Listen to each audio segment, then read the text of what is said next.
Udah apa?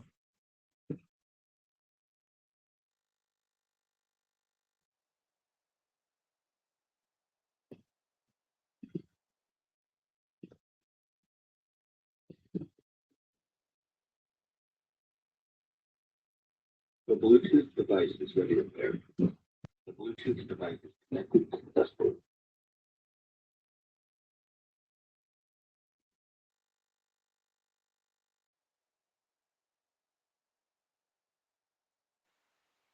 Ya, moderator, silahkan dimulai. Baik, Bismillahirrahmanirrahim. Assalamualaikum warahmatullahi wabarakatuh. Alhamdulillahi rabbil alamin. Lahun ni'mat wa lahul fadlu wa lahus sana'ul hasan.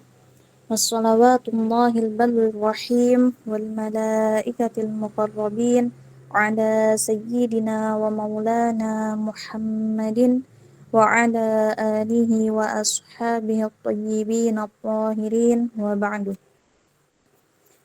Alhamdulillahi rabbil alamin. Puji syukur kita ucapkan kepada Allah Subhanahu wa taala atas segala limpahan nikmat serta rahmat yang telah diberikan kepada kita sehingga kita bisa berkumpul kembali dalam ruang Google Meet ini dalam rangka melanjutkan kajian rutinan kita, kajian kitab Matan Abi Syuja bersama guru kita Al-Ustaz Nur Salim LC hafizahullah ta'ala. Salawat serta salam tak lupa pula kita kirimkan kepada junjungan kita, kepada suri tauladan kita, baginda Nabi Muhammad sallallahu alaihi wasallam, dengan sama-sama melafazkan Allahumma sholli ala sayyidina Muhammad wa ala alihi wa sahbihi wasallim. Baik, kepada teman-teman sekalian, sebelum kita mulai kajian kita pada malam hari ini, saya mengingatkan diri saya pribadi dan juga mengingatkan kepada teman-teman semua. Mari sama-sama kita luruskan niat kita hadir di dalam ruang Google Meet ini, belajar ilmu agama semata-mata hanya untuk mengharapkan ridha Allah Subhanahu wa ta'ala. Dan juga saya harapkan kepada teman-teman semua dimohon untuk tidak menyalakan mikrofonnya sepanjang guru kita menyampaikan materi agar tidak mengganggu proses belajar mengajar kita pada malam hari ini. Baik, untuk mengefisienkan waktu langsung saja saya serahkan kepada guru kita, kepada Ustadz Nur Salim untuk memulai kajian kita pada malam hari ini. Kepada Ustadz dipersilakan. Ya, terima kasih. Alhamdulillah wassalatu wassalamu ala Rasulillah. Allahumma la sahla illa ma ja'altahu sahla wa anta ya hayyu ya qayyum. Taj'al hazna idza syi'ta sahla. Allahumma rzuqna al-ikhlasa fi niyyati wal qawli wal amal. Mukhlisun nawaya lillahi ta'ala. Kita ikhlaskan niat kita karena Allah Subhanahu wa ta'ala. Alhamdulillahirabbil alamin. Kita sudah kali kumpul lagi di majelis yang mulia, yaitu untuk melanjutkan kajian kita di kajian Matan Abi Syuja, kitab At-Taqrib, kitab Matan Al-Ghayah wa Taqrib. Sebelum kita memulai, kita akan membaca Al-Fatihah dulu sebelumnya untuk mengikhlaskan niat semuanya. Karena Allah Subhanahu wa ta'ala, kita membacakan Al-Fatihah kepada ikhwan-ikhwan kita yang sedang sakit agar disembuhkan, kepada semua saudara-saudara kita yang sakit agar disembuhkan, keluarganya yang sakit agar disembuhkan dari penyakitnya. Kita bacakan Al-Fatihah. Al-Fatihah. A'udzubillahi minasyaitonirrajim. Bismillahirrahmanirrahim. Alhamdulillahirabbil alamin. Arrahmanirrahim. Maliki yaumiddin.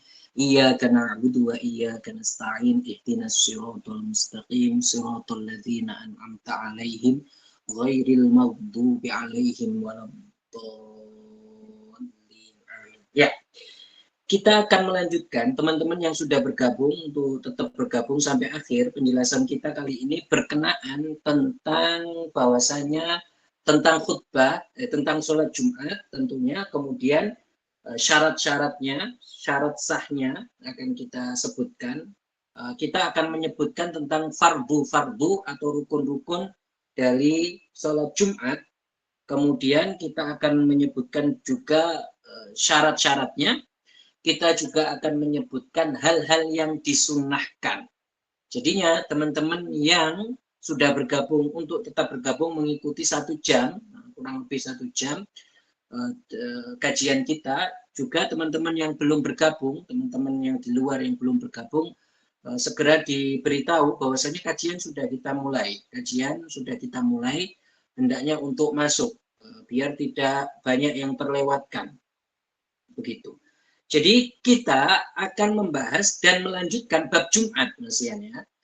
Sebelumnya kita sudah membahas bahwasannya hal-hal yang diwajibkan, artinya menjadi syarat sah Jumat, itu sudah kita sebutkan kemarin. Kali ini kita akan menyebutkan tentang hal-hal yang diwajibkan, yaitu syarat-syarat di dalam khutbah, 2 khutbah. Musannif rahimahullah, beliau menyebutkan wa faraiduha salasatun. Jadi syarat-syarat khutbah, syarat-syarat sholat Jumat itu adalah ada 3 yang disebutkan oleh musannif, ada 3. Artinya apa? Syarat agar sholat Jumatnya itu sah, harus memenuhi persyaratan-persyaratan yang akan disebutkan oleh musannif rahimahullahu ta'ala. Apa itu? Khutbatan. Yang pertama adalah 2 khutbah. Yaqumu fihima wa yajlisu bainahuma. Jadi 2 khutbah. Tentunya kita tahu 2 khutbah yang ada di sholat Jumat itu berbeda dengan 2 khutbah yang ada di sholat Idul Fitri atau Idul Adha. Karena sholat Idul Adha ada 2 khutbahnya, tetapi 2 khutbahnya itu terletak setelah sholat. Sedangkan sholat Jumat ini 2 khutbahnya itu terletak sebelum sholat dan dia menjadi syarat dari sholat. Jadi kalau sholatnya tanpa 2 khutbah ini maka tidak sah. Makanya kita sebutkan kemarin antara 2 khutbah ini dan sholat Jumat, keduanya itu harus masuk pada waktu. Tidak boleh 2 khutbahnya sebelum masuk waktu, kemudian sholatnya setelah masuk waktu, tidak bisa. Keduanya harus berada pada waktu zuhur. Harus berada pada waktu apa? Zuhur. Tidak boleh keluar dari waktu. Yang pertama, yaqumu fihima. Artinya apa? Disyaratkan bahwasanya sholat Jumat itu khatibnya, orang yang khutbah itu harus berdiri. Jika dia mampu. Artinya kalau dia mampu berdiri, wajib dia itu apa? Berdiri. Karena apa? Karena begitu yang dipraktekkan oleh Rasulullah, sebagaimana hadis yang diriwayatkan oleh Jabir ibnu Samurah. Ada hadis yang diriwayatkan oleh Jabir ibnu Samurah, bahwasanya disebutkan oleh beliau, kana nabiyyu sallallahu alaihi wasallam yakhtubu qa'iman thumma yajlisu fayakhtubu qa'iman. Jadi Rasulullah itu khutbahnya dengan berdiri, yakhtubu qa'iman. Kemudian duduk di antara 2 khutbah, kemudian melanjutkan khutbah yang kedua, yaitu yakhtubu qa'iman, yaitu dengan apa? Berdiri. Melanjutkan 2 khutbahnya dengan berdiri. Oleh karena itu, 2 khutbah itu wajib dilakukan dengan berdiri jika dia itu mampu. Kemudian yang menjadi syarat selanjutnya adalah yajlisu bainahuma. Artinya apa? Khatibnya itu di antara 2 khutbah disyaratkan harus ada duduk. Disyaratkan harus ada duduk. Seukuran apa? Seukuran tumak ninah. Itu seukuran tumak ninah. Yaitu berarti selama apa? Selama ukuran subhanallah. Itu minimalnya. Seukuran tumak ninah. Berarti kalau tidak duduk tidak bisa. Harus dipisahkan 2 khutbah ini dengan duduk.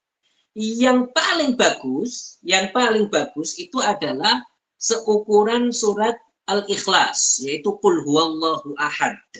Duduknya yaitu seukuran surat Al-Ikhlas, seukuran dengan surat Al-Ikhlas, dan dia membaca Al-Ikhlas juga. Jadi seukuran surat Al-Ikhlas dan dia juga membaca surat Al-Ikhlas.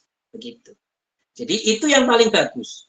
Tetapi kalau seandainya dia itu dia seukuran tumak ninah saja, tumak ninah itu ukurannya bagaimana? Yaitu seperti halnya orang yang duduk di antara dua sujud. Itu seukuran itu. Yaitu seukuran subhanallah. Maka itu boleh, sudah boleh. Kemudian kita katakan, dan yang mengatakan itu seukuran tumak ninah itu adalah seperti Al-Imam Al-Mutawalli. Al-Imam Al-Mutawalli, beliau menyebutkan bahwasanya ukurannya itu ukuran tumak ninah. Begitu duduknya, ukuran tumak ninah. Beliau ini Al-Mutawalli, beliau ini termasuk ashabul wujuh di dalam mazhab Syafi'i. Termasuk ashabul wujuh di dalam mazhab Syafi'i. Kemudian kita katakan bahwasanya khutbah itu khatibnya harus berdiri ketika khutbah. Dua khutbah itu dilaksanakan dengan berdiri kalau dia mampu. Kalau seandainya dia itu tidak mampu, maka boleh khutbah dengan duduk. Boleh. Boleh khutbah dengan duduk kalau dia tidak mampu. Jadi tidak bisa kalau dia langsung duduk padahal dia mampu berdiri, tidak bisa. Ini tidak diperbolehkan. Kalau seandainya makmum nggak tahu, dia ya seandainya makmum nggak tahu posisinya dia itu duduk, kenapa? Ternyata duduknya itu karena mampu berdiri tapi dia memilih duduk. Kan makmum nggak tahu keadaannya. Maka seperti ini ya sah, tetap sah sholat mereka. Kenapa ya? Karena dia nggak tahu keadaan imam ini, ternyata dia bisa berdiri. Kemudian dia itu duduk. Dia itu duduk. Kemudian dia itu duduk. Dan imam ini tidak mengabarkan kondisinya misalkan. Artinya dia tidak mengabarkan bahwa saya ini mampu berdiri, tapi saya memilih duduk. Kan pada dasarnya nggak sah ini. Tapi makmum yang mengikuti bagaimana hukumnya? Hukumnya tetap sah ketika makmum itu nggak tahu. Karena imam nggak memberitahu. Karena imam tidak memberitahu, sehingga ya sudah, secara zahir dia itu nggak mau berdiri, berarti zahirnya dia nggak mampu. Ternyata dia itu mampu. Kalau seperti itu berarti sholatnya makmum sah. Sholatnya makmum sah. Begitu. Kalau seandainya ada yang tadi, itu berarti sudah membahas sholatnya makmum yang nggak tahu posisinya imam, ternyata imam ini mampu berdiri, dan dia ternyata khutbahnya dengan duduk, maka kan sebenarnya nggak sah itu. Kalau orang mengikuti dia, ya kan? Tetapi karena dia bodoh, artinya karena makmumnya nggak tahu kondisinya imam, dan imam tidak mengetahuinya, dan imam tidak mengabarinya, tidak mengabarkan kepada makmum, maka sah sholatnya makmum, begitu. Kemudian kalau ada orang yang nggak mampu berdiri, maka dia khutbah dengan duduk. Lalu, bagaimana dia itu memisahkan antara dua khutbah? Kan tadi orang yang khutbah dengan berdiri, dia itu di antara dua khutbah itu ada duduk. Disyaratkan dengan apa? Duduk di antara dua khutbah. Ya kan? Lalu, bagaimana orang yang dia itu, sholat yang dia itu, khutbahnya dengan duduk, maka dia di antara dua khutbah apa yang dia lakukan? Maka yang dilakukan adalah berhenti, memisahkan dua khutbah ini dengan berhenti dengan seukuran sakta, yaitu sakta tanafus, yaitu orang yang mau berbicara kan biasanya ada ukuran, ada yang namanya berhenti sakta. Nah, di situ berhenti, tapi berhentinya itu tidak lama, begitu. Jadi memisahkan antara dua khutbah dengan cara seperti itu, bukan dengan tidur, bukan dia memikirkan, oh iya, tadi kalau khutbahnya berdiri, saya itu antara dua khutbah duduk. sekarang saya ini duduk khutbahnya, maka saya pisahkan dengan tidur. Tidak. Berbaring, tidak seperti itu. Tetapi dengan diam yang tidak terlalu lama. Dengan diam yang seukuran saktah. Begitu. Dengan seukuran apa? Saktah. Oke, kita lanjutkan. Kemudian,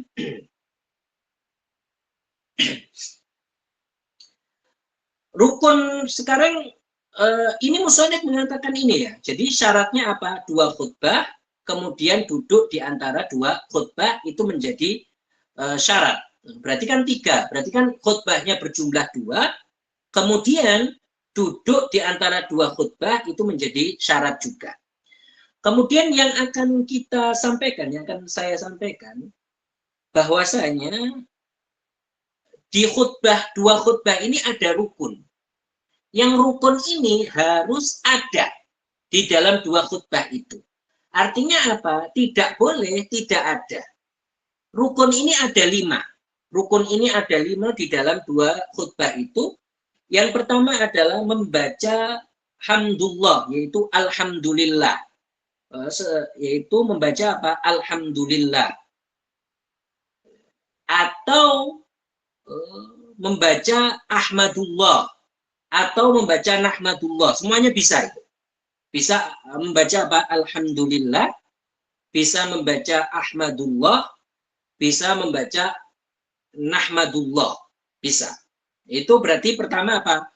Syaratnya adalah membaca alhamdulillah. Lafadznya harus alhamdulillah. Bisa alhamdulillah, bisa ahmadullah, bisa nahmadullah. Seperti yang saya sampaikan. Itu rukun pertama, yaitu membaca apa? Alhamdulillah. Kemudian yang kedua rukunnya adalah membaca sholawat kepada Nabi. Dan lafadznya itu harus sholawat, yaitu bisa dengan Allahumma sholli ala Muhammad. Jadi dia bisa menggunakan lafadz apa? Sholawat Allahumma sholli ala Muhammad. Bisa seperti ini. Bisa juga dia itu membaca sallallahu ala Muhammad. Ini bisa. Bisa juga dia membaca nusalli ala Muhammad. Begitu. Seperti ini juga bisa. Jadi bisa apa? Allahumma sholli ala Muhammad. Bisa juga sallallahu ala Muhammad, atau bisa nusalli ala Muhammad. Maka semua lafaz-lafaz ini diperbolehkan. Ini dicontohkan oleh para ulama, lafaz-lafaz seperti ini. Maka lafaz ini menunjukkan sholawat. Dan lafaz alhamdulillah dan sholawat tadi itu harus itu lafaznya. Artinya nggak boleh dirubah. Nggak boleh orang itu mengatakan alhamdulillah, bukan lillah, tapi dia mengatakan alhamdulillahirrahman. Nggak boleh. Nggak sah kalau dia hanya mencukupkan seperti itu. Harus alhamdulillah. Dan lafaz-lafaz yang kita sebutkan sigatnya tadi. Nggak boleh dia itu apa? Alhamdulillahirrahman. Artinya nggak boleh, itu nggak cukup. Alhamdulillahirrahman. Kemudian, atau alhamdulillah dirubah sama dia. Dia mengatakan wasyukru lillah. Tidak alhamdulillah, tapi dia mengatakan apa? Asyukru lillah. Asyukru lillah itu juga tidak cukup. Itu juga tidak cukup. Kemudian kita mengatakan kan Allahumma sholli ala Muhammad, harus dengan lafaz seperti ini, atau sallallahu ala Muhammad, atau nusalli ala Muhammad. Kan seperti itu lafaznya. Dengan sallallahu, shalla. Nggak boleh, artinya nggak cukup. Nggak boleh, itu nggak cukup ketika dia itu menggantinya, misalkan dengan mengatakan rahimallahu Muhammada. Seperti dia mengatakan apa?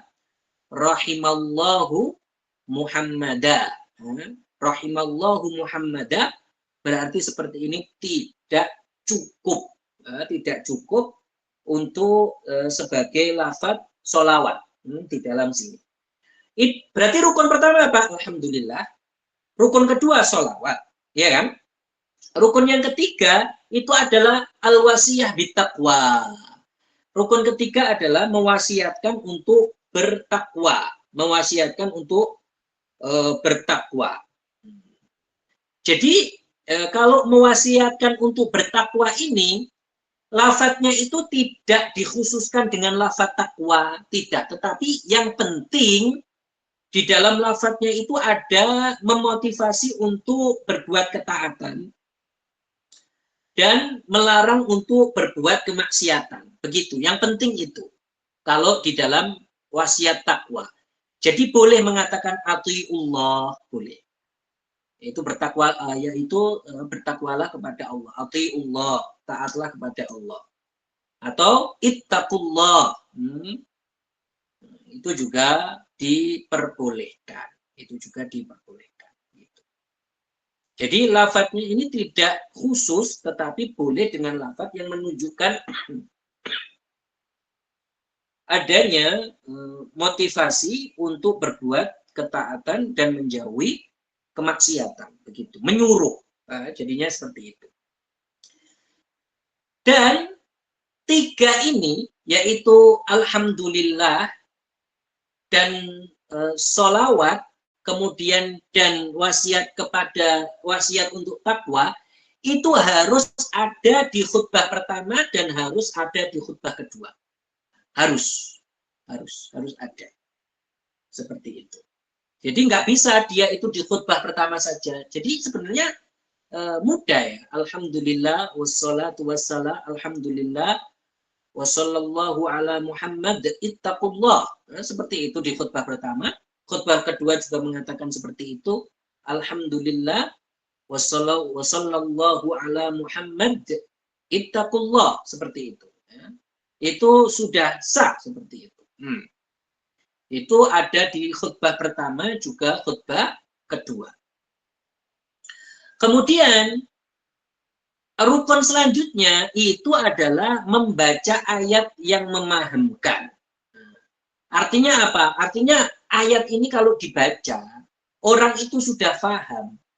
Memahamkan ayat ini kalau dibaca, memahamkan bahwasanya ayat ini apakah dia itu kabar gembira, apakah dia itu ancaman, orang itu paham. Artinya ayat ini sekira itu memahamkan begitu. Walaupun ya yang mendengar nggak paham bahasa Arab, walaupun seperti itu, tetapi kalau seandainya ayat ini dibaca, orang yang paham itu akan paham. Bukan seperti ayat, misalkan dia membaca cuma tsumma nazar, kayak begitu kan nggak cukup. Tsumma nazar, apa itu maksudnya? Jadi artinya nggak memahamkan seperti ini. Maka membaca ayat itu minimalnya itu ayat yang artinya batasannya harus ayat yang memahamkan. Dan membaca ayat ini, membaca ayat Al-Quran, ini boleh membaca ayat Al-Quran ini adalah di khutbah pertama. Di khutbah pertama. Begitu. Jadinya dia itu di khutbah pertama. Membaca ayat Al-Quran itu di khutbah pertama. Kemudian selanjutnya, rukun selanjutnya adalah mendoakan orang mukmin. Seperti mengatakan Allahumma gfir lil mu'minin wal mu'minat. Begitu. Dan ini di khutbah yang kedua. Di khutbah yang kedua. Begitu. Di khutbah yang kedua. Agar pas dengan apa, khutbah pertama tadi ada ayatnya, khutbah yang kedua itu ada doanya, begitu, ada doanya. Ini diletakkan di mana? Di khutbah yang kedua. Jadi Allahumma gfir lil mu'minina wal mu'minat, ini diletakkan di khutbah yang kedua.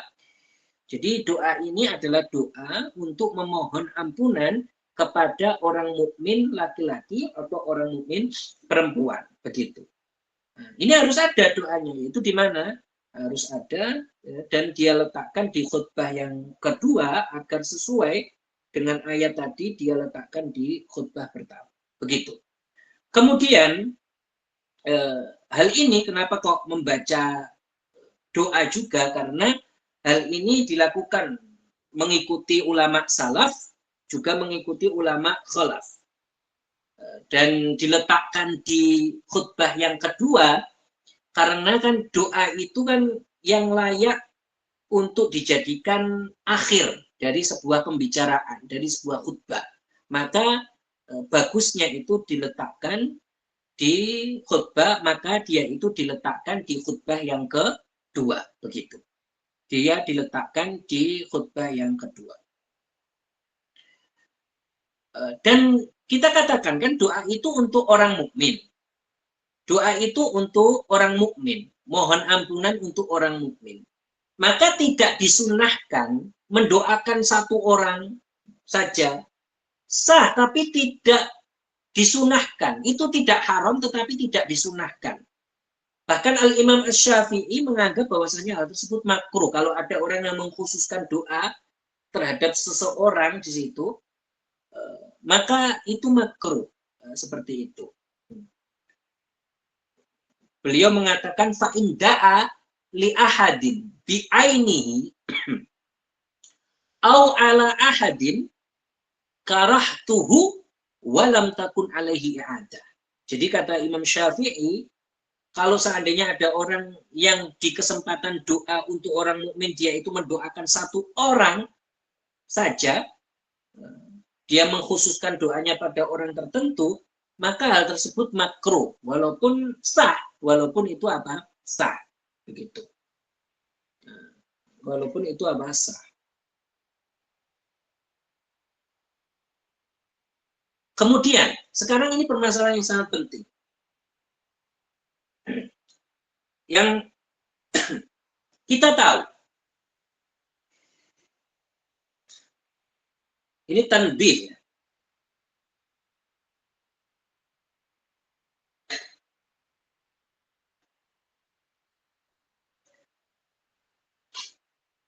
Kita tahu bahwasannya tidak semua mukmin itu langsung masuk surga. Tidak. Artinya ada orang mukmin yang dia itu diazab dulu di neraka. Kan ada. Iya kan? Jadi ada orang mukmin, misalkan dia ahli bermaksiat, dia itu akan diazab dulu kalau tidak diampuni oleh Allah. Dia masuk neraka dulu, dan karena keimanannya nanti dia akan masuk surga. Jadi tidak semua mukmin, yang ini poin pertama yang harus diketahui. Tidak semua mukmin itu langsung semuanya masuk surga tanpa diazab, tidak. Itu khabar. Itu seperti itu yang dikabarkan oleh Al-Quran. Seperti ayat bahwasanya tentang orang-orang yang sholat, yang dia itu mengakhirkan waktunya, kan itu diancam dengan neraka yang sangat pedih, azab yang sangat pedih kan. Berarti dia itu kan tidak diampuni oleh Allah, kemudian mereka itu masuk neraka. Di dalam ayat Al-Quran disebutkan fawailun lil musallin alladzina hum an sholatihim sahun. Sahun ini artinya bukan dia itu tidak khusyuk, tetapi sahun di sini artinya adalah dia itu mengakhirkan sholat sampai keluar dari waktunya. Gitu. Maka orang seperti ini kan diancam dia, ya kan? Diancam akan mendapatkan dosa, yang dosa ini kalau tidak diampuni oleh Allah maka dia akan diazab dengan azab yang pedih. Berarti dia masuk neraka dulu, itu intinya. Padahal orang yang mukmin, orang yang sholat, kan bahas orang yang sholat. Begitu juga firman Allah Subhanahu wa Ta'ala tentang orang yang tidak mau membayar zakat. Orang mukmin yang tidak mau membayar zakat, padahal dia itu wajib membayar zakat, maka dia diancam. Artinya ada di golongan mereka, yaitu orang yang tidak diampuni, yang artinya dengan dosanya itu sebagian mereka tidak diampuni, maka dia akan masuk neraka dengan dosa ini. Kalau tidak diampuni oleh Allah Subhanahu wa Ta'ala. Di dalam ayat Al-Quran disebutkan, walladzina yaknizuna adh-dhahaba wal fiddata wala yunfiqunaha fi sabilillah fabashshirhum bi'adzabin alim. Fabashshirhum bi'adzabin alim. Jadi orang yang dia tidak mau membayar zakat, padahal dia wajib membayar zakat, maka kata Al-Quran apa? Fabashshirhum bi'adzabin alim. Artinya apa? Artinya dia akan diazab kalau tidak diampuni oleh Allah. Dia tidak bertobat kemudian, dan ketika itu dosa ini tidak diampuni oleh Allah, maka dia itu akan masuk neraka dulu, ya kan? Begitu. Begitu juga tentang ayat-ayat yang lain. Jadi ayat-ayat itu menunjukkan bahwasanya ada orang mukmin yang diazab. Jadi orang mukmin itu tidak semuanya akan masuk surga langsung, artinya ada yang diazab dulu. Begitu. Maka dari sini diketahui, berarti sebagian orang mukmin ada yang langsung masuk surga karena apa? Dosanya diampuni. Ada sebagian orang mukmin yang dia itu diazab dulu. Kenapa? Karena dosa ini tidak diampuni. Ya. Dengan ayat-ayat yang kita sebutkan tadi. Berarti tidak boleh berdoa untuk memohon ampunan untuk seluruh orang mukmin untuk diampunkan seluruh dosanya. Nggak bisa. Saya ulangi. Berarti tidak boleh berdoa untuk seluruh orang mukmin agar diampuni seluruh dosa mereka. Nggak bisa. Kenapa? Karena ayat Al-Quran menegaskan ada dosa mereka yang disebabkan dosa mereka ini mereka masuk neraka. Artinya apa kalau kok masuk neraka? Ya tidak diampuni akibat dosanya ini. Akhirnya dia masuk neraka. Maka nggak bisa orang itu berdoa, ya Allah, misalkan dia mengatakan, ampunilah orang-orang mukmin seluruhnya, seluruh dosanya. Nggak bisa. Jadi dia mengatakan apa? Seluruh dosa orang mukmin itu ampunilah. Seluruh orang mukmin, seluruh dosanya ampunilah ya Allah. Doa itu nggak boleh. Kenapa? Karena ada nasnya Al-Quran yang di situ dikatakan bahwasanya ada sebagian orang mukmin yang melakukan dosa, dia masuk neraka. Artinya apa kok masuk neraka seperti ini? Artinya nggak diampuni dia ketika itu. Berarti doa yang nggak boleh bagaimana? Doa ya Allah ampunilah. Jadi dia nggak boleh berdoa, ya Allah ampunilah seluruh orang mukmin seluruh dosanya. Dia mengatakan seluruh dosanya, nggak bisa. Sedangkan kalau dia mau berdoa, Allahumma ghfir lil mu'minina wal mu'minat al ahya minhum wal amwat, itu boleh. Kalau dia mau berdoa Allahumma ghfir lil mu'minina wal mu'minat al ahya minhum wal amwat, itu boleh. Yaitu ya Allah ampunilah dosa orang mukmin, orang-orang mukmin dan dosa orang-orang mukminat. Artinya apa? Artinya doa ini, ya Allah ampunilah sebagian dosa mereka. Ya Allah ampunilah sebagian dari mereka. Begitu. Arti dari doa ini saya ulangi, ya Allah ampunilah untuk sebagian mereka semua dosanya, dan untuk sebagian mereka sebagian dosanya. Begitu. Karena nggak bisa semua dosa orang mukmin, seluruh orang mukmin diampuni. Artinya nggak bisa. Kenapa? Karena dengan nas Al-Quran ini. Artinya kalau ada orang yang berdoa seperti itu, kalau doa yang saya sebutkan ini boleh tadi, yaitu Allahumma ghfir lil mu'minina wal mu'minat al ahya minhum wal amwat. Boleh. Kenapa? Karena artinya adalah, ya Allah, ampunilah untuk sebagian orang mukmin seluruh dosanya, untuk sebagian lagi sebagian dosanya. Itu artinya, arti doa ini. Makanya boleh. Yang nggak boleh itu bagaimana dia mengatakan bahwasanya ya Allah ampunilah untuk seluruh orang mukmin, ampunilah untuk seluruh orang mukmin seluruh dosanya. Jadi seluruh orang mukmin dia berdoa untuk diampuni seluruh dosanya. Berarti artinya dengan perkataan dia ini adalah apa? Seolah-olah menentang Al-Quran. Karena Al-Qurannya berbicara bahwasanya ada sebagian mukmin yang masuk neraka. Ada sebagian mukmin yang masuk neraka. Artinya ada sebagian mukmin yang dengan dosanya ini dia tidak diampuni dan akhirnya masuk neraka. Ada. Seperti yang kita bacakan tadi ayatnya. Oleh karena itu, nggak boleh para ulama itu mengharamkan mendoakan seperti ini. Itu telah dinas oleh banyak ulama seperti Ibnu Abdissalam di dalam kitab Al-Amali, Al-Imam Al-Ghazali. Mereka mengatakan apa? Haram, nggak boleh berdoa seperti itu. Seperti itu.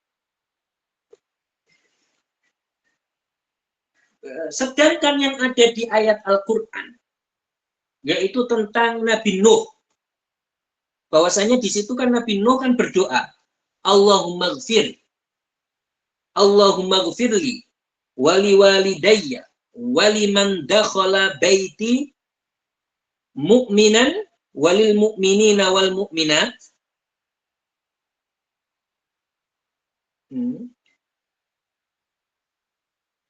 Di sini adalah bukan maksudnya Sayyiduna Nuh itu memohon ampunan untuk seluruh dosa dari seluruh orang mukmin, tidak. Tetapi maksudnya adalah apa? Artinya hanya orang mukmin yang khusus pada waktu itu saja misalnya. Bisa diartikan seperti itu. Jadi ayat ini bisa diartikan apa? Yaitu orang mukmin yang ketika itu, bukan seluruh orang mukmin diampuni dosanya seluruhnya. Jadi tidak ada dosa akhirnya mereka masuk surga semua tanpa diazab seluruhnya, kan tidak. Jadi maksud ayat ini adalah waliman dakhala baitiya mu'minan walil mu'minina wal mu'minat. Jadi kan beliau mengatakan Rabbighfirli wali walidayya waliman dakhala baitiya mu'minan walil mu'minina wal mu'minat. Maka maksudnya bukan Nabi Nuh itu memohon ampun untuk diampuni seluruh dosa dari seluruh orang mukmin, tidak. Akan tetapi maksudnya adalah orang mukmin yang ketika itu. Bisa saja seperti itu maknanya. Dan yang zahir juga bahwasanya ayat ini kan bukan umum. Berarti bukan seluruh dosa yang diampuni, bukan umum ayat ini. Kenapa ya? Karena itu dia itu bukan siapnya itu ada nakiroh, tapi siapnya itu di siap isbat. Begitu. Para ulama balaghah mengatakan dia itu nakiroh tapi siapnya siap isbat. Bukan di siap nafi. Bukan kayak ayat laisa kamitslihi syai'. Yang ayat laisa kamitslihi syai' kan itu apa? Ada nakiroh di siapnya, di konteksnya konteks nafi. Yaitu menafikan. Jadinya yufidul umum. Seluruhnya. Artinya tidak ada satupun yang menyerupai Allah. Itu namanya apa? Yufidul umum. Tapi kalau ini tidak. Siapnya itu isbat. Bukan siap nafi. Kemudian ada nakiroh. Berarti tidak, di situ tidak apa? Menimbulkan keumuman. Artinya apa? Tidak seluruh orang mukmin tidak. Itu intinya. Begitu. Seperti itu berarti makna ayatnya. Bukan makna ayatnya itu Nabi Nuh itu memohonkan ampun untuk seluruh orang mukmin, seluruh dosanya. Tidak. Seperti itu. Kemudian, karena kalau seseorang berdoa agar tidak ada yang masuk neraka dari orang mukmin, artinya orang mukmin tidak ada yang masuk neraka, semuanya langsung masuk surga, berarti ini termasuk apa? Raddun nusus, termasuk menolak nas, termasuk menolak nas Al-Quran. Dan Al-Imam An-Nasafi mengatakan di dalam kitab Al-Aqidah An-Nasafiyah, beliau mengatakan raddun nususi kufur. Orang yang menentang Al-Quran itu kufur. Dia tahu Al-Qurannya itu di dalamnya sudah ada ayat bahwasanya ada sebagian orang mukmin yang masuk neraka. Buktinya tadi, diancam tadi. Maka berarti sudah, dia tidak bisa menghukumi berdoa dengan apa? Yang bertabrakan dengan hal tersebut. Tidak bisa. Begitu.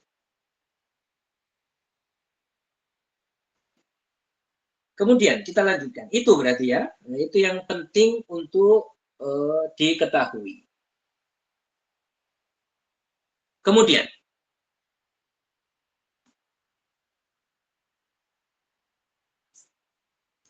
Musannif rahimahullah mengatakan, sekarang sebelum kita melanjutkan perkataan musannif juga disyaratkan di dalam khutbah itu khatibnya, orang yang berkhutbah itu harus menutup aurat. Kemudian harus suci. Harus menutup aurat, harus suci. Harus suci dari apa? Hadas besar ataupun hadas kecil, harus suci dari najis. Baik di badannya maupun di pakaiannya maupun di tempatnya. Begitu. Itu syaratnya.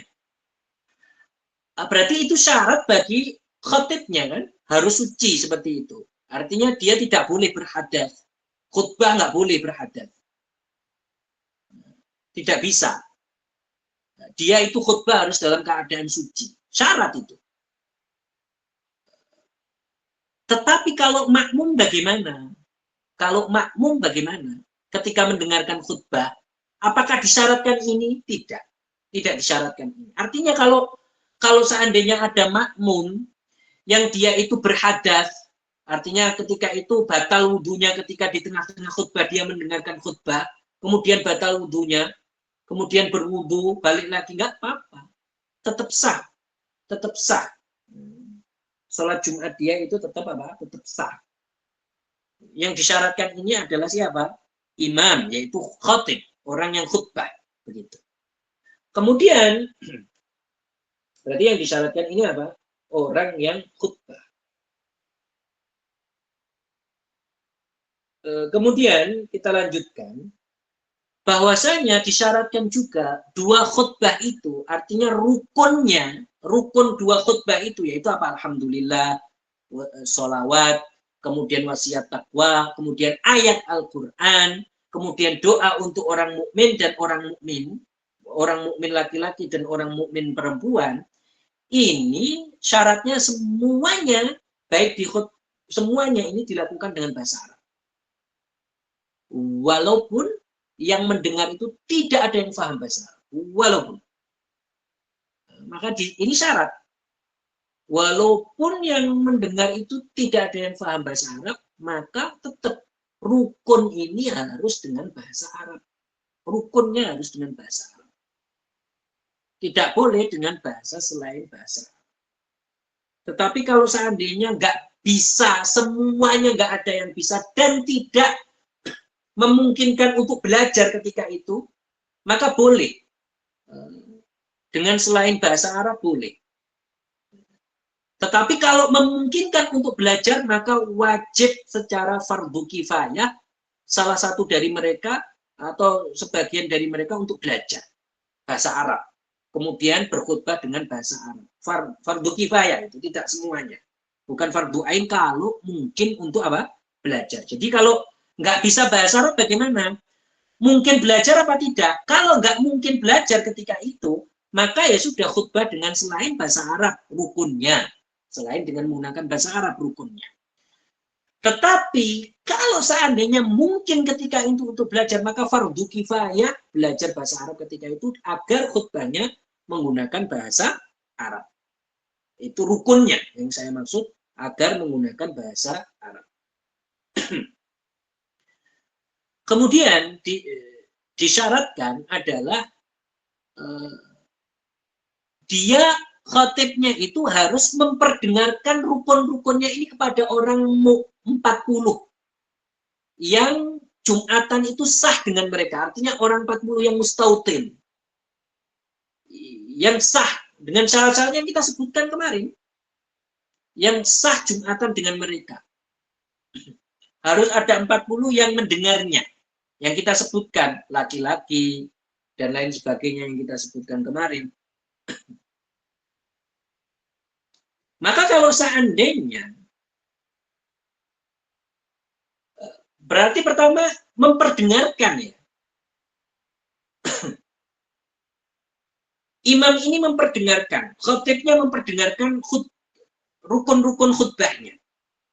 Memperdengarkan ini adalah istilahnya di dalam istilahnya para ulama fikih itu memperdengarkan bil quwwah.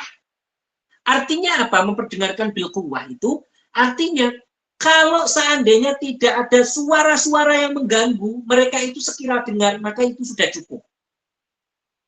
Nggak ada bising-bisingan, seandainya nggak ada bising-bisingan, seandainya kondisinya tenang, dengan suara itu mereka dengar, maka cukup.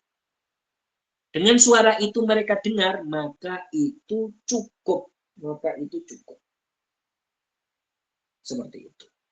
Seperti itu cukup.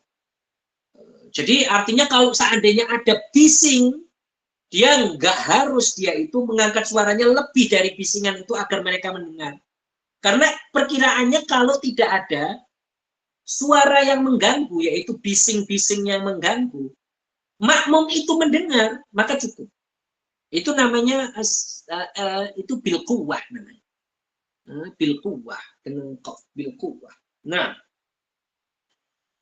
kemudian disyaratkan juga di dalam khutbah ini harus berkesinambungan. Artinya apa berkesinambungan itu? Artinya dia itu antara dua khutbah itu berkesinambungan. Kemudian tidak ada pemisahnya. Juga antara dua khutbah dan sholat itu juga tidak ada pemisahnya.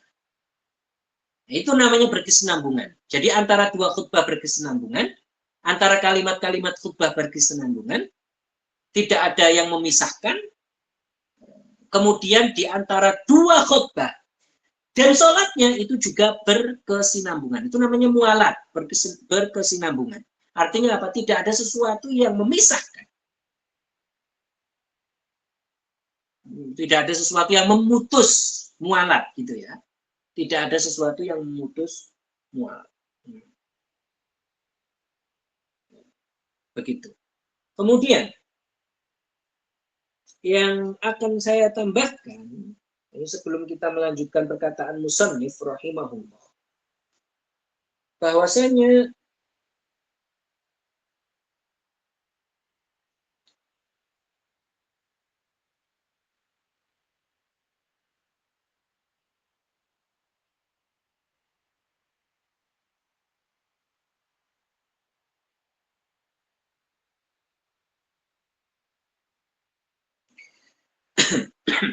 permasalahannya adalah apakah makmum ini boleh berbicara ketika khutbah apa tidak? Apakah makmum ini boleh berbicara ketika khatib sedang khutbah apa tidak? Maka pertanyaan, kalau pertanyaan boleh apa tidak itu boleh.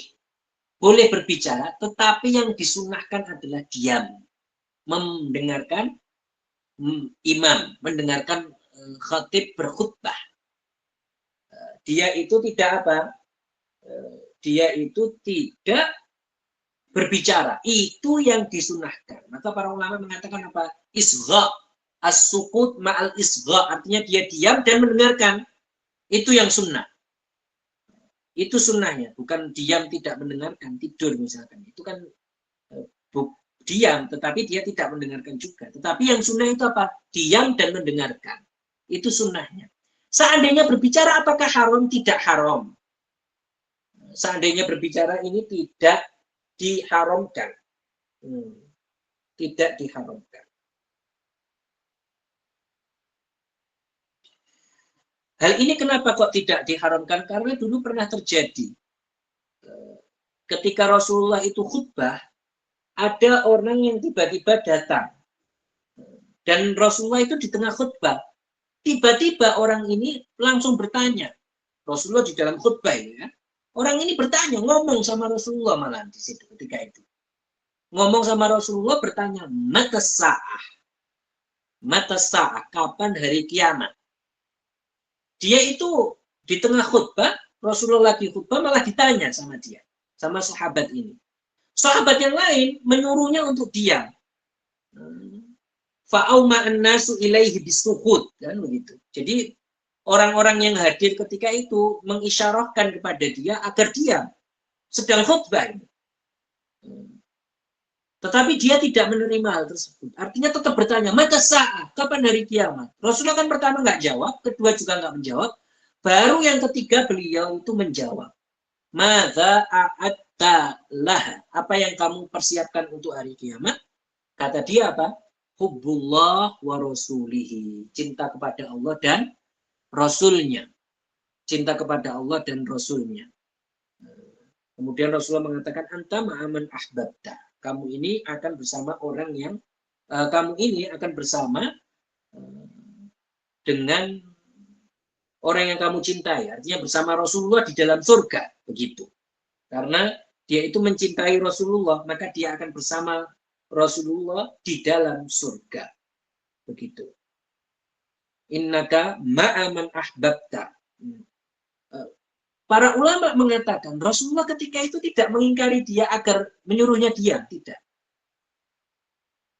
Ini bukti bahwasanya orang itu ketika ada yang khutbah dia berbicara itu tidak haram. Tetapi lebih baik untuk tidak berbicara. Lebih baik untuk tidak berbicara. Gitu. Seperti itu. Kemudian kita sebutkan musannif mengatakan wahai atuha, artinya apa? Hal-hal yang disunahkan. Hal-hal yang disunahkan untuk sholat Jumat. Apa itu? Musannif mengatakan arba'u khisal. Ada 4 hal. Yang disunahkan adalah ada 4 hal.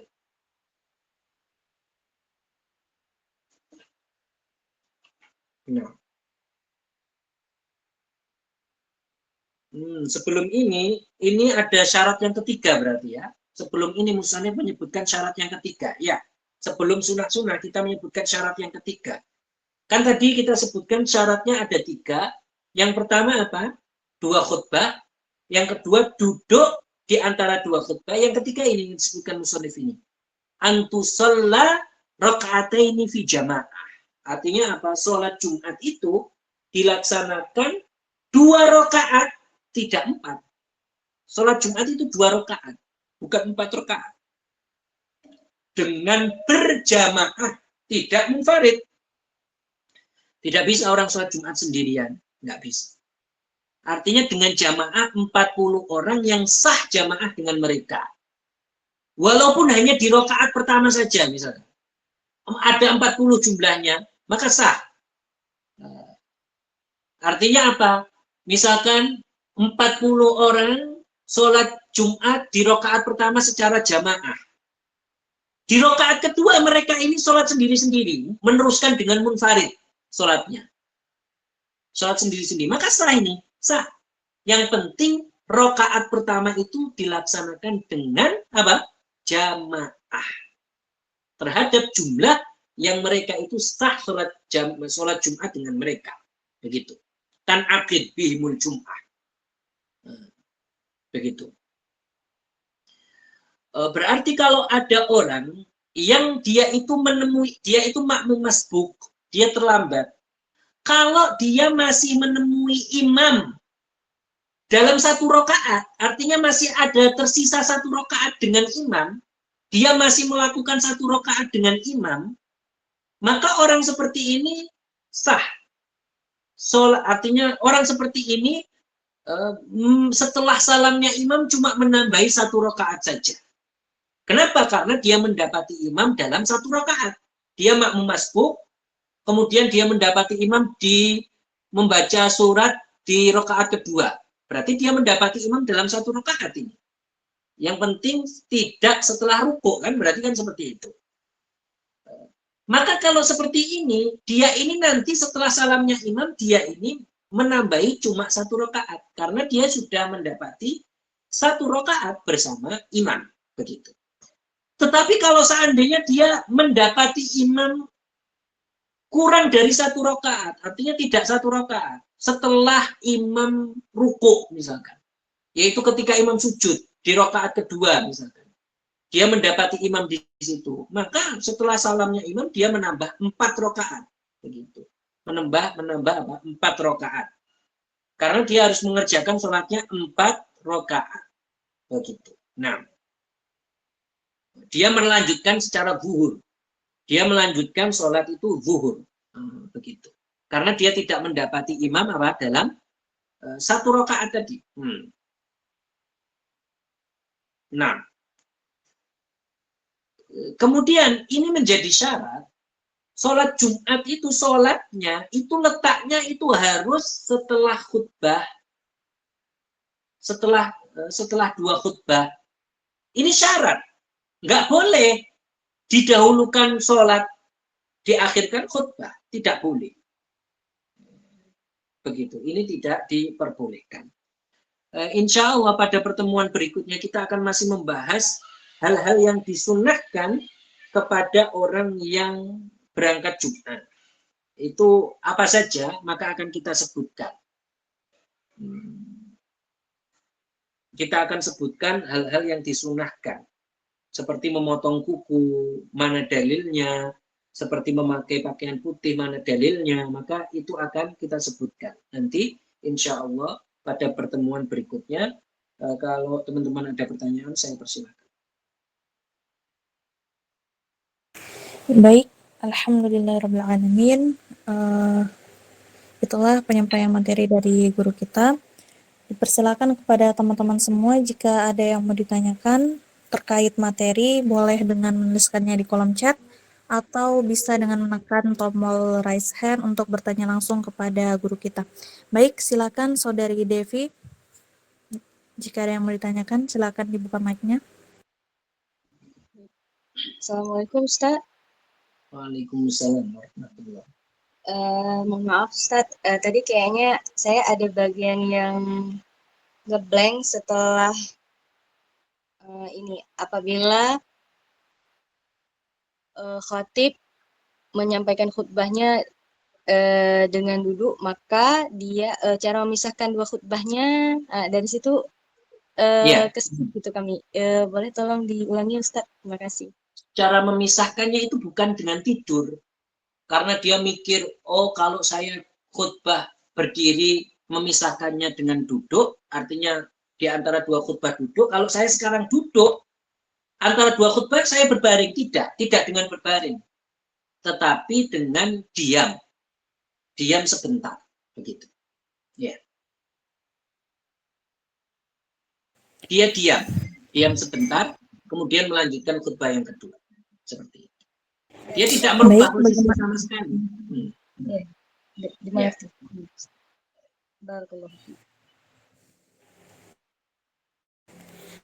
Baik, bagaimana Saudari Devi? Apakah jelas? Ya, lanjut pertanyaan berikutnya. Lanjut. Baik, ini ada yang bertanya di kolom chat Ustadz. Bagaimana jika khotib terlewat salah satu rukun khutbah, misalnya tidak membaca sholawat? Apa yang harus dilakukan oleh makmum, Ustadz? Mengingatkannya. Diingatkan agar diulangi khutbahnya. Diulangi alhamdulillah wassalatu wassalamu ala rasulillah, kemudian lanjut. Diingatkan. Baik. Nah, baik, silakan Saudari Maria Lestari, jika ada yang menanyakan silakan dibuka mic-nya. Ya, terima kasih. Assalamualaikum warahmatullahi wabarakatuh. Ini Ustadz, bagaimana kadang-kadang anak-anak itu kan dia tidak mendengarkan khutbah khotib bercerita sehingga setelah selesai khutbah itu ditanya apa inti dari khutbah tadi, mereka tidak tahu. Jadi yang kayak gitu tuh apakah sah sholatnya itu Ustadz? Terima kasih. Sholatnya sah. Karena tidak haram berbicara, tetapi yang tadi kita sebutkan lebih baik itu mendengarkan.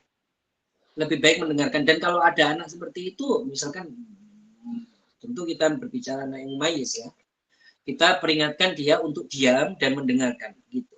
Karena itu sunnah. Lebih baik mendengarkan. Dan bagaimana kalau dia tertidur, Ustaz? Sah, sholatnya sah. Asalkan enggak seluruh jamaah tertidur. Iya. Ya. Dan kemudian bagaimana kalau seseorang itu pendengarnya kurang gitu, Ustaz? Sah. Tetap sah juga. Yang penting dia ikut pembacaan Ya. khutbah itu dia Karena ikut. yang Gitu. disyaratkan imam itu memperdengarkan pada 40 orang yang sah baginya untuk sholat Jumat. Ya. Meskipun dia di situ ada orang yang nggak mendengar, tetapi yang lain mendengar, seperti yang kita sebutkan tadi, yang lain itu imam itu memperdengarkan kepada yang lain juga, itu sah, semuanya sah. Ya. Ya. Terima kasih Ustaz. Assalamualaikum warahmatullahi wabarakatuh. Waalaikumsalam. Waalaikumsalam warahmatullahi wabarakatuh. Baik, Saudara Erik tadi apakah ada yang mau ditanyakan? Ya. Nah,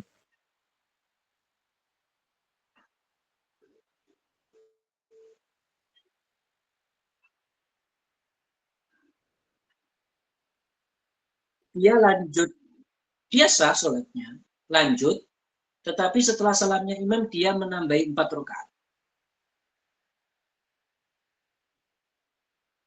Ya.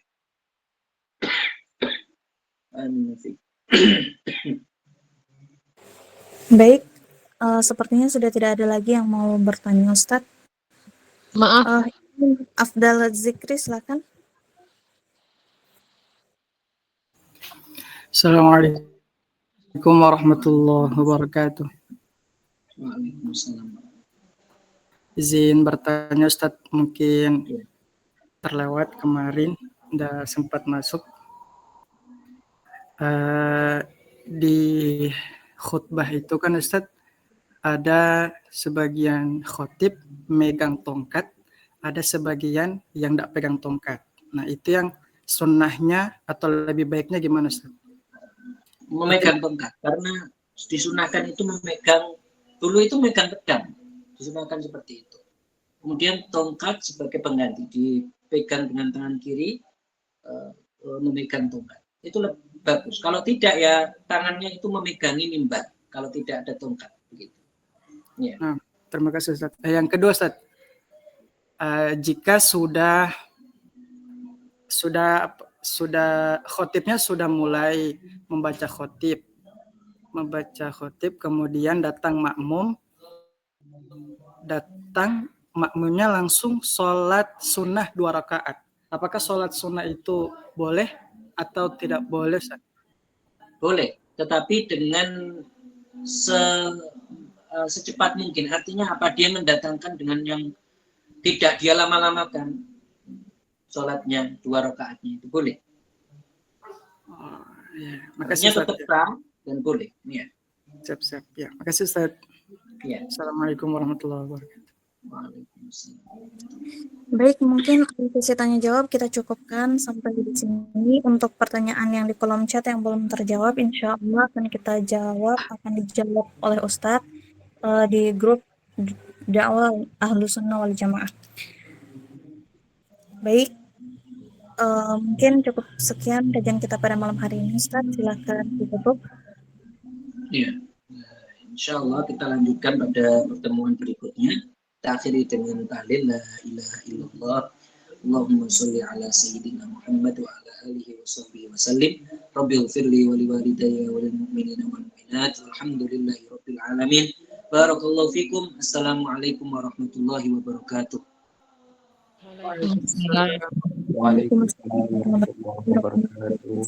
Dan terima kasih banyak juga kepada teman-teman semua atas waktunya. Semoga tetap semangat dan tetap istiqomah dalam belajar ilmu agama. Barakallahu fikum wa ahsanallahu ilaikum. Assalamualaikum warahmatullahi wabarakatuh. Waalaikumsalam warahmatullahi wabarakatuh. Baik.